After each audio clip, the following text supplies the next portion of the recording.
Mas o título, qual é o título? Eu vou deixar essa parte.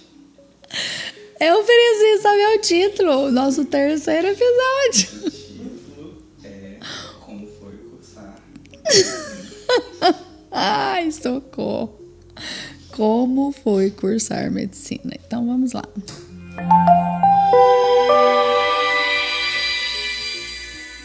Olá, meus amores! Estamos em mais um episódio do nosso podcast Pod Beleza. E hoje o nosso terceiro episódio será um tema muito legal, que foi um pouquinho de como foi cursar medicina. Medicina é um curso, né, gente, assim, muito desejado por muitas pessoas. O que eu acho engraçado quando eu falo sobre isso é porque quando a gente decide cursar, né, a uma faculdade, pelo curso que a gente, né, pela nossa carreira, né, nossa profissão, a gente faz isso ainda muito jovem. E ali os seus 16, 17, 18 anos, e eu costumo falar que, gente, nessa idade, meu Deus, você não tem muita noção ainda, né, muita noção daquela profissão que você escolheu. Então, quando eu decidi fazer medicina, como eu falei para vocês no primeiro episódio, foi desde sempre, né, desde criança, eu não tinha noção do que realmente era medicina, né, e me surpreendi com um mundo, assim, muito diferente de tudo que eu imaginava. Muita gente, eu vejo que quer fazer medicina pelo glamour, pelo dinheiro, pelo retorno, né, tanto financeiro quanto de reconhecimento. E hoje eu vejo que não é bem assim. Na verdade, em qualquer profissão, quando você não exerce essa profissão com amor, com carinho, com dedicação, com empenho, e você realmente gosta daquilo que você faz, gente, não tem jeito, não tem como você continuar e ser bem sucedido nessa área. Mas quando você faz algo assim, com dedicação, com carinho, com amor, é impressionante como que realmente você se destaca, né? E quando eu entrei na faculdade de medicina, eu era muito jovem, eu tinha 17 anos, eu acho que eu devia ter uns 17 anos, super jovem, sem saber nada da vida, né? Vim morar sozinha, na verdade com meu irmão, porque minha família é de Goiânia, e a gente cursou a faculdade aqui em Brasília.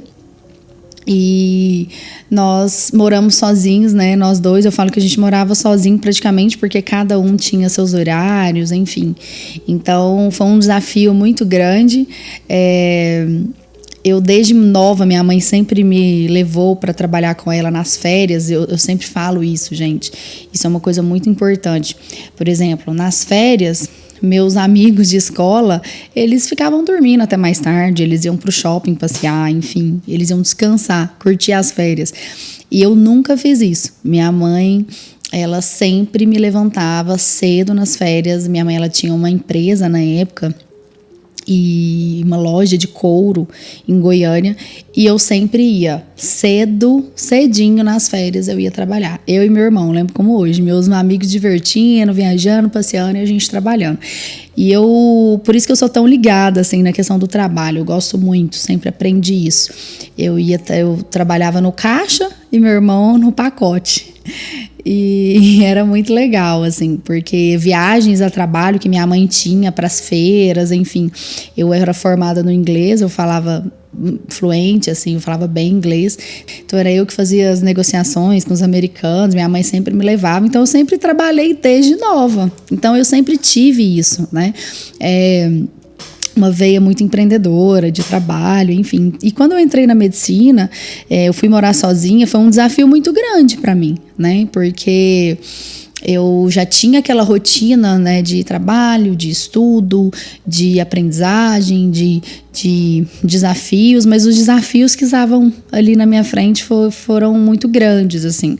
Eu sempre fui criada na igreja, né? Então eu costumo brincar não, mas é verdade mesmo, mas eu falo de uma forma descontraída, mas realmente é verdade, que eu fui criada numa bolha, né? Meus pais, pastores, para quem não sabe, meus pais são pastores há mais de 20 anos, e eu fui criada numa bolha, literalmente, né? Eles Eles tentavam me privar, enfim, de como eles podiam, né, das maldades do mundo, enfim, de tudo que tinha por aí. E quando eu fui morar sozinha, isso foi um desafio muito grande. Eu quebrei a cara muitas vezes.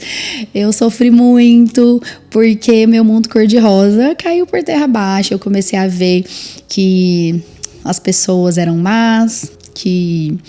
enfim, muita gente para crescer queria puxar o tapete do outro. Eu comecei a ver um mundo diferente que eu não estava acostumada. Sair da bolha, né? É muito legal, porque aí você começa a ter maturidade, né? Você começa a encarar a vida como ela realmente é. E eu acho que é isso que é preparar, né? Uma criança, um adolescente, enfim, para o mundo. Hoje, por exemplo, na criação das minhas filhas, é isso que eu tenho buscado sempre, né? Mostrar para elas a realidade que existe, né, no mundo, para elas não sofrerem como eu sofri. Mas, obviamente, meus pais não fizeram isso, né, intencional. Pai e mãe sempre acham que tá fazendo o melhor pro filho, né? Mas foi um baque muito grande quando eu dei de cara com a realidade. E isso aconteceu quando eu fui morar sozinha, fazendo a faculdade de medicina. Mas foram momentos, assim, de muito aprendizado. Foram momentos, assim, que eu aprendi muita coisa, né? Tanto da parte da vida, que antes eu ainda não tinha aprendido, mas como a parte do outro, né? Como eu falei para vocês, eu sempre gostei muito de beleza, não é à toa que o nosso podcast chama Pod Beleza, né? E a beleza, o belo, na verdade, o que é belo para mim pode não ser belo para você, então o belo é muito relativo. Eu costumo falar que o belo é aquilo que traz bem-estar também, físico e mental, sabe? Você se olhar no espelho, você gostar do que vê, você se sentir bem, você se sentir confortável, você se sentir feliz. Isso tudo traz beleza na sua vida. E eu sempre gostei muito da parte da medicina que lidava com isso, né? Com a autoestima das pessoas, com o bem-estar das pessoas. Eu amava me sentir útil ali na atuação da doença em si, né? De estar sendo instrumento de Deus ali para trazer cura na vida das pessoas. Eu amava esse momento. Era algo que, assim, muito significante para mim, mas eu também gostava muito quando eu mexia, ajudava a construir um belo, sabe? A devolver uma autoestima para a pessoa, seja numa conversa de corredor, seja numa oração que às vezes eu fazia pelos meus pacientes, seja em um olhar mais cuidadoso, que hoje em dia a gente vê muita falta disso, né? Um olhar de empatia. O mundo hoje, eu falo que hoje é um mundo do fast food, né? A gente tá aí num mundo em que a gente quer as coisas para ontem, né? E antigamente não era assim, né? Na minha época, eu estudava por livro de Barça, gente. Eu acho que quem tá me ouvindo aí tem gente muito jovem que às vezes não sabe nem o que é isso, né? Então era como se fosse bibliotecas ali em livros, né? O que a gente tem na internet hoje era em livros muito grossos, e a gente tinha praticamente toda a edição ali da Barça, eu estudava ali. Eu estudava em livros, né? Hoje em dia a gente sabe que ninguém sabe o que é livro. Praticamente os livros é tudo na internet, é no celular, na palma da sua mão. Então o mundo mudou muito, né? Eu conversando esses dias com um amigo médico e a gente comentando exatamente sobre isso. Quando a gente estudava, gente, é totalmente diferente de hoje, um estudante de hoje na faculdade, né? Que ele tem acesso a todos os arquivos digitais, a um celular para poder filmar o professor falando para depois assistir, revisar. Antigamente não tinha nada disso. Então, assim, a época que eu fiz há 3 anos, eu me formei há 13 anos atrás, mais 6 de faculdade, então tem 19 anos que eu ingressei na faculdade de medicina. Era uma época muito diferente, que eu lidei realmente com muitos desafios. Foram momentos, assim, de muito aprendizado. E aprendizados que eu trago isso para mim até hoje, né? Foram momentos ali realmente que eu me descobri muito. Eu passei ali na minha cabeça desde a parte da oncologia, onde eu queria trazer conforto para o meu paciente, né, trazer cura se possível, mas conforto sempre. Vi que eu realmente não daria conta. Passei ali, pensei na questão da pediatria, que eu ingressei exatamente querendo fazer essa parte da pediatria, mas meu lado maternal, na época eu não era mãe, mas eu nasci para ser mãe. Eu sempre falo isso. Eu lembro quando eu namorava com meu esposo, e ele falou assim para mim: olha, eu nunca vou casar na vida e eu não quero ser pai. E eu lembro que eu virei pra ele e falei assim, não, então vamos terminar por aqui, agora. Porque com você ou sem você, eu vou ser mãe. Ele arregalou o olho pra mim, ele, como assim? Não, calma, não é bem assim. Então eu sempre deixei muito bem claro pra todo mundo que me conhece a minha vontade de maternar, né, de ser mãe. Então esse meu lado de mãe, de maternar, sempre foi muito forte na minha vida. Então quando eu comecei a lidar diretamente ali com crianças doentes, enfim, aquilo mexia muito com o meu psicológico, mexia muito comigo, porque eu realmente não conseguia separar as coisas, né? E foi quando eu comecei a mudar de área, enfim. E até que eu cheguei na parte do oftalmo, que eu contei um pouquinho pra vocês, né, no primeiro episódio. E me formei muito jovem. Assim que eu me formei, eu prestei, né, residência, como eu falei para vocês, de oftalmo. No primeiro episódio eu falei um pouquinho sobre isso. Só que eu fiquei trabalhando um período ali em hospital, né, dando plantão. E ali eu realmente dei de cara com as realidades do dia a dia, que nós como médicos ali, principalmente os médicos que estão à frente ali, né, do serviço público, enfrentam todos os dias. Gente, e é uma realidade muito triste, tá? De verdade, é uma realidade que mexe muito, porque a gente lida com diferentes tipos de situações, né? Então, a pessoa tem que ter um psicológico muito bom, né, para isso. E logo saiu a minha aprovação, né, para oftalmo, foi quando eu fui fazer. Logo depois eu lembro que meu esposo, ele me chamou pra gente estudar, para prestar o concurso da Polícia Civil para ser médico legista. Eu lembro como hoje disso. E a gente ficou estudando 2 anos, na verdade 1 ano, tá? 1 ano eu fiquei estudando todos os finais de semana. E até que foi um dia, eu engravidei, acabei perdendo um bebê.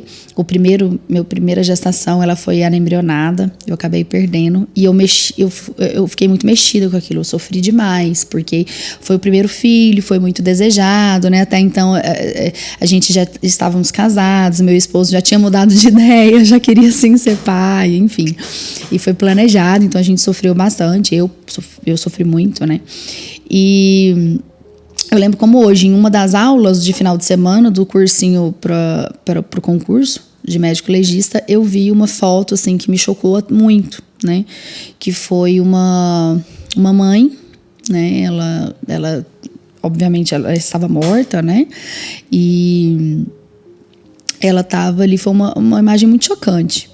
A pessoa que cometeu o assassinato, abriu a barriga, enfim, e o bebezinho, o feto, estava com a mãozinha para fora. Aquilo ali mexeu muito comigo, a ponto de eu falar, gente, eu não dou conta disso, nunca daria conta disso.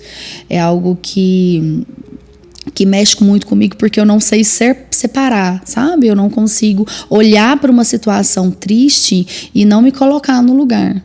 Eu não consigo não imaginar que poderia ser minha irmã, minha mãe, minha tia, minha filha, sei lá. Eu não consigo, né? Foi quando eu decidi parar de estudar e falei pro meu esposo, Deus me livre, isso aqui eu não consigo. Aí meu esposo, meu Deus, você vai perder 1 ano de estudo. Eu falei, não tem problema, eu não consigo. Meu esposo continuou estudando, passou, hoje ele é médico legista. E ele fala pra mim, amor, a gente tem que ter muito, não é sangue frio.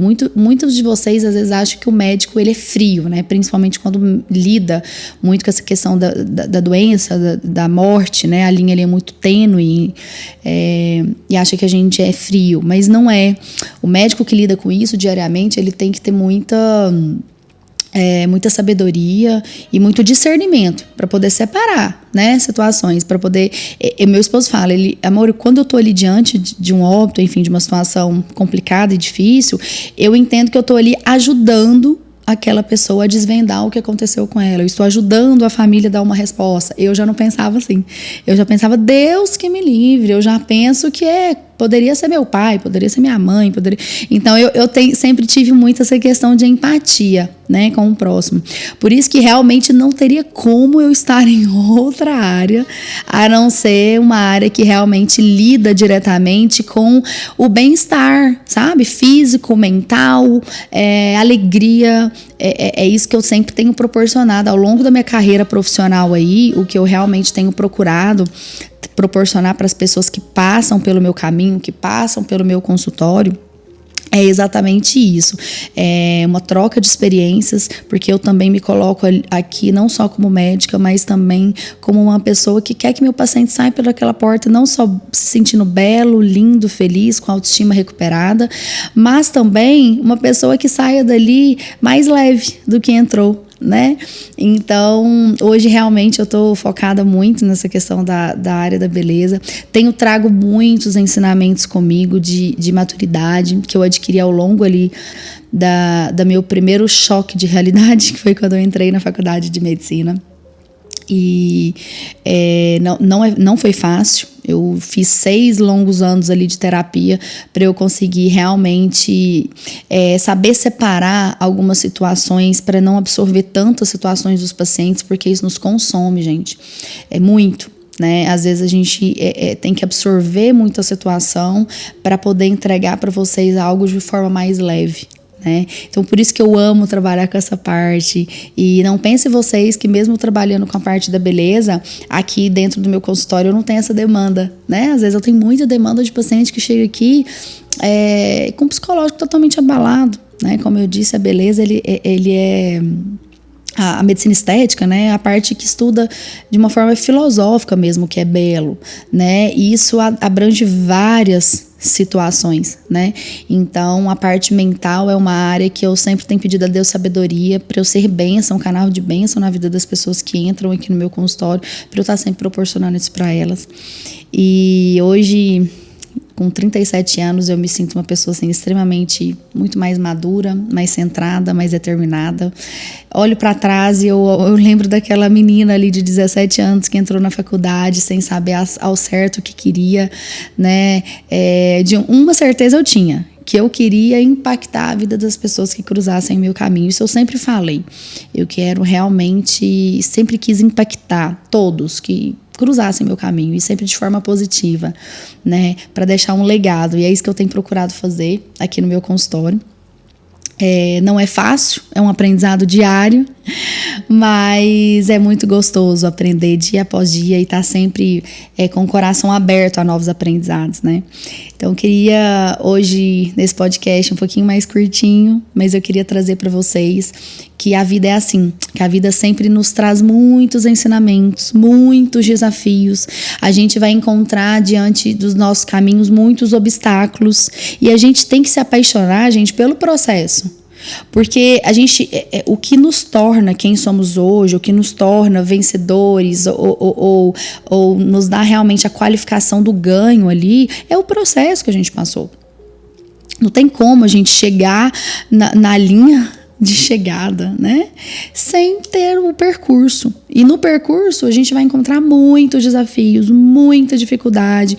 Uma coisa que eu queria deixar para vocês é esse ponto, eu acho que muito importante eu estar compartilhando aqui com vocês. No meu último ano de medicina, na verdade, meus 2 últimos anos de medicina foram anos assim muito desafiadores. Por qual motivo? Eu não passei numa faculdade federal, eu fiz uma faculdade particular juntamente com meu irmão, como eu havia falado, e nós sofremos um acidente muito grave, inclusive foi no dia do meu aniversário de 20 anos.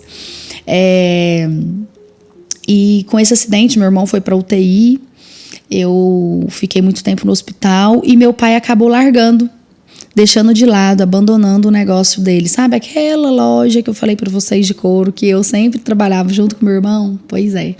A loja era muito grande, meu pai tinha muitos funcionários, ficou o tempo inteiro focado ali dentro da UTI com os 2 filhos. E quando ele voltou 1 mês depois, ele tinha um rombo de quase mais de R$1 milhão que os funcionários roubaram dele. Resumindo, meu pai veio à falência, meu pai não conseguiu mais pagar a faculdade de medicina, e olha que quando eu entrei na faculdade de medicina, a gente nem se compara. Hoje eu fico até abismada, assim, os valores, né, de mensalidades. Meu Deus, eu não daria conta de formar se fosse hoje, né, na minha realidade de 13 anos atrás. E meu pai, ele teve que escolher entre eu e meu irmão ali cursar a faculdade e ainda assim pagar com muito custo.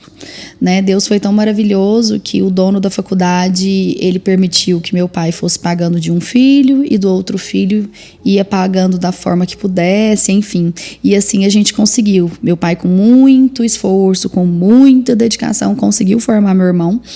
E quando meu irmão formou, foi ele que continuou pagando a minha faculdade. Meu irmão trabalhava, né, em hospital, e ele que continuou pagando a minha faculdade até eu me formar. Sou eternamente grata ao meu irmão por isso. E foi um momento que eu achei que realmente eu não conseguiria mais cursar o meu sonho ali, né? O que eu sempre sonhei, que foi a questão, o curso de medicina. Então foi um momento muito desafiador, um momento muito difícil, mas que meu irmão conseguiu, né? Meu pai conseguiu, nós todos juntos conseguimos. A gente sempre tem, aqui na nossa família, a gente fala, a gente tá todo mundo num barco, né? Tá todo mundo remando ou para de remar junto. E a gente tem isso conosco. Isso é muito lindo, essa união que eu aprendi com meus pais, é isso que eu tenho levado, inclusive, para minha família, né? Para o meu esposo, para as minhas filhas. E meu irmão pagou minha faculdade até eu me formar. Então, assim, foi um desafio muito grande. E o que eu quero falar para vocês, não foi fácil. Eu jamais esperava aquilo ali, né? No meio do caminho. Meu pai jamais esperava. E aconteceu. Então, a gente tem que saber lidar com situações a quais a vida nos impõe e saber reagir diante delas, né? Então, meu pai e minha mãe sempre me falam uma frase, não é, mesmo que você já tenha um não, vai atrás do sim. Porque chegou lá, se você recebeu um não você já tinha e tá tudo certo, né? Então foi assim que meu pai foi, quando ele foi conversar com o dono da faculdade, ele já tinha um não, gente, era óbvio, não conseguia pagar, tira o filho da faculdade, era mais ou menos assim. E ele foi atrás do sim. E é isso que a gente tem que sempre fazer na vida, no percurso, no nosso trajeto. Até a gente chegar ao nosso objetivo final, a gente vai ter muitas dificuldades. A gente vai ter muitos momentos de incerteza. Meu Deus, e agora? Será que eu vou conseguir? Será que não? Meu Deus, e agora? Eu fiz um planejamento e deu errado. E enfim, para que rumo eu vou? Então, assim, quando você tem confiança que Deus está cuidando de tudo, que Deus está na frente de tudo, e tenha tranquilidade de que aquilo ali aconteceu porque tinha que acontecer, continue remando, não pare de remar seu barco, vai dar certo, você vai chegar lá. Mas para chegar lá, precisa de ter o trajeto, precisa de ter o percurso. Aprenda a se apaixonar pelo percurso. Né? Não foque apenas no resultado final que ainda não chegou, porque ele vai chegar. E é isso que eu queria trazer hoje para vocês, tá? Sempre confie nos seus sonhos, sempre lute por eles, por mais que a vida às vezes te apresente com certas surpresas, mas continue e aprenda a se apaixonar pelo percurso. Então é isso, gente, que eu queria deixar hoje para vocês. Foi um prazer ter vocês aqui hoje comigo, me escutando. E não se esqueça de que toda segunda-feira, às 6 horas da manhã, você tem um encontro comigo. Gente, e o próximo episódio tá, assim, imperdível, gente. Vou começar a trazer alguns convidados aqui para vocês, que vocês vão gostar demais. Podem deixar aqui comentários, sugestões de temas. Vai ser um prazer muito grande ter vocês aqui comigo. E muito obrigada e até o próximo episódio.